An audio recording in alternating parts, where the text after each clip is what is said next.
पड़ता है और आपको यह तय करना होगा कि आप इस पृथ्वी पर किस तरह का बदलाव लाना चाहते हैं। सुप्रभात, मैं जीनत खान, कक्षा 8वीं अ जैन कॉन्वेंट विद्यालय की छात्रा आज आप सभी के समक्ष जलवायु परिवर्तन पर अपने विचार प्रस्तुत करने जा रही हूँ।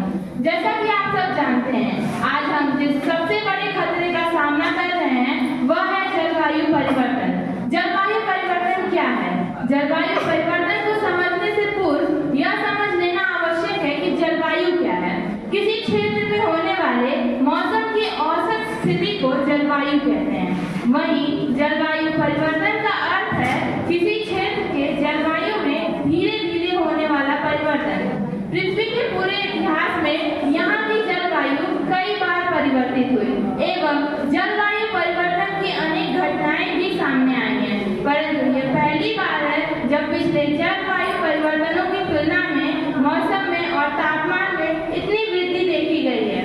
पृथ्वी का अध्ययन करने वाले वैज्ञानिक बताते हैं कि पृथ्वी का तापमान लगातार बढ़ता जा रहा है। पृथ्वी का तापमान बीते 100 वर्षों में लगभग 1.1 डिग्री फ़ारेनहाइट तक बढ़ गया है। यह पृथ्वी के तापमान में यह बढ़ोतरी अगर संख्या की दृष्टि से देखा जाए तो काफी कम हो सकता है, परंतु इस प्रकार की किसी भी वृद्धि या परिवर्तन से मानव जीवन को प्रभावित कर सकता है।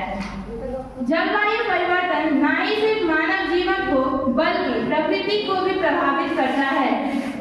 जलवायु परिवर्तन के कारण, जलवायु परिवर्तन के अनेक कारण हैं, जैसे सूर्य से उत्सर्जित ऊर्जा जो पृथ्वी तक पहुंचती है, यह जलवायु परिवर्तन का एक प्रमुख कारण है। ज्वालामुखी विस्फोट जो कि अक्सर पृथ्वी पर होते रहते हैं, यह भी जलवायु परिवर्तन का एक प्रमुख कारण है। जलवायु परिवर्तन से होने वाली समस्याएं, जलवायु परिवर्तन से अनेक समस्याएं होती हैं, जैसे एकाएक जंगल में आग लगना, समुद्र स्तर में वृद्धि,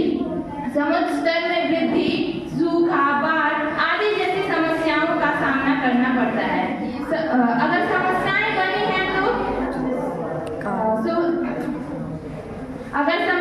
बनी हैं तो समाधान भी अवश्य बने हैं। इन समस्याओं से निपटने के लिए कुछ समाधान: ग्रीन हाउस गैसों के उत्सर्जन को कम करना, जलवायु परिवर्तन से होने वाले प्रभावों का प्रबंध करना, जलवायु के बारे में